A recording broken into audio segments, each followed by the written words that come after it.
Why rivets? Why not just long bolts? The thing that rivets have that nothing else has is this: when you're riveting the hot rivet, you're putting the rivet in, and it seems as though the hole that you've drilled is a little bit too big when you drill it, and you put a cold rivet in and it just seems sloppy. But that's to compensate for the expansion of the rivet when it goes in the hole. And so you drill it a little bit larger. The hot rivet goes in, you back it, which is the critical part. You got to have a really solid backing. So it comes up through the hole, and the exposed, not molten, but close to it, is exposed. And then you hammer that down and create the mushroom head and force all that metal down in to that extra cavity and then form it over.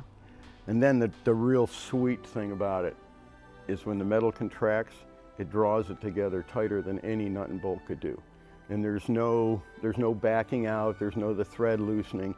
Plus there's just a perfectly tight gap. You don't see, it's amazing, you see the rusted elements.